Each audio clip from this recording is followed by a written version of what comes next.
Good morning, friends.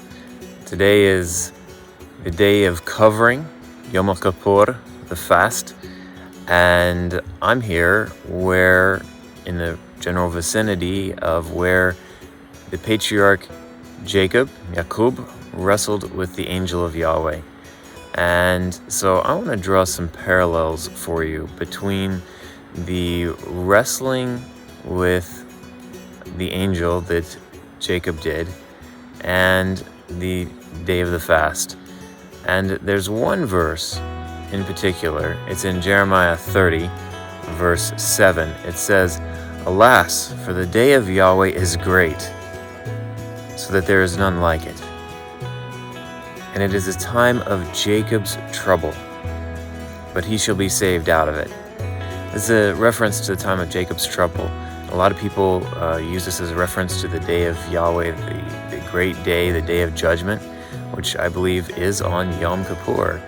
And it is a day of judgment if you study what it's all about. And the fast is a day of afflicting your souls. And so Jacob was doing that and wrestling with the angel. He was afflicting himself. And there's a very strong parallel, I believe, between the day of the fast and Jacob's trouble and the wrestling with God that one does when fasting. And it has, I believe, prophetic implications as well, because I believe it's something that will happen again on the ultimate day of judgment. But I'm going to show you a little bit about the area here, and so I'm just going to flip the camera around so you can see this area, and I'll describe it for you. All right, so I'm looking east here just before dawn, up the Zarqa River, which in ancient times would have been called the Jabbok River.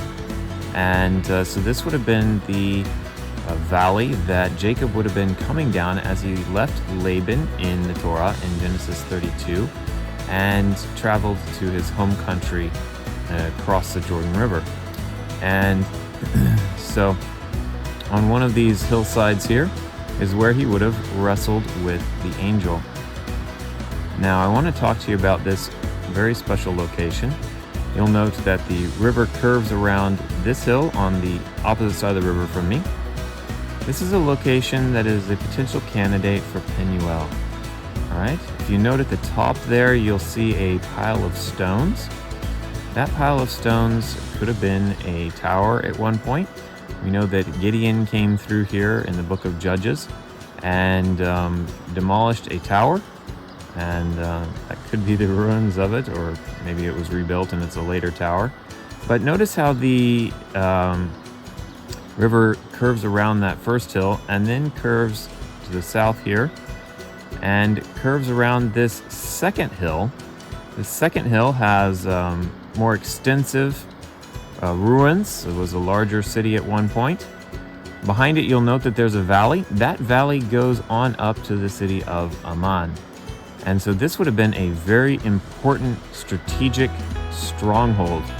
Obviously, with the river wrapping almost entirely around this mountain here, and with how steep you can see this mountain is, this would have been a very nearly impregnable stronghold, and it guards the passage up from the Jordan River Valley to Amman.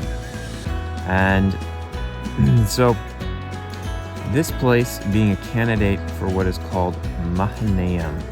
So Mahanaim was the name given to the place where Jacob and Laban camped, because it means two camps. So when Laban caught up with Jacob, it took him 7 days to do so. It took him 3 days to realize Jacob had gone. And they formed these two camps, and then they had their meeting. And then Laban went back home to Padan Aram, or Syria. And Jacob continued on down this valley. Now I want to focus on these two hills. This eastern one is a candidate for Penuel, where Jacob wrestled with the angel. Or it could be one of the surrounding hills near here, such as the one I'm standing on this morning. And then this other hill is a candidate for Mahanaim. Now the two hills here are candidates for the two camps, because after Jacob met with Laban, he pressed on and sent messengers to Esau, his brother, heard that Esau was coming with 400 men, and so he divided his house into 2 camps, just in case Esau attacked one. And so putting them on these 2 hills would have been ideal for their protection. Now, because this was such an important military strategic area, later it is mentioned in the times of David and King Saul. This, the larger of the hills, the more important fortress, Mahanaim, was where Ishbosheth, the son of Saul, reigned from for a couple years in competition with David, who was anointed king over Judah. And then David came here when Absalom, his son, rebelled against him. Anyway, so as we're looking down to the west here and down towards the Jordan River Valley, you can see that this is maybe where Jacob met Esau, his brother. And somewhere in those fields down there, he crossed over the Jabbok himself finally and met with his brother. And then after meeting with Esau, he traveled on down this valley to the entrance of this valley where the river joins the Jordan River, where the Jabbok joins the Jordan. And there he built booths for his animals and a house, and he called the name of the place Succoth. And so this is why I think it's entirely possible that Jacob was actually here at Penuel wrestling with the angel on Yom Kippur, because just a few days later he goes down and builds booths, which is something that is done during the festival of Sukkot, which happens in 5 days after Yom Kippur. So that's Mahanaim, friends, the place of the 2 camps, and possibly 3,800 years ago or so, Jacob would have been here. David would have been here as well. And just a beautiful day. I just wanted to share this with you, and also encourage you to maybe consider the fast as well as a time to wrestle with God, seek His forgiveness, and spend some time with Him this day. So here I am at the top of the hill that is possibly Mahanaim, the fortress of Mahanaim, the stronghold of David. And you can see across up the Jabbok Valley there, where, Jacob could have traveled down with his flocks and herds, his wives and children. You can see the mountain across from me, the other of the 2 hills. It could be Penuel, as well as some of the ruins atop it.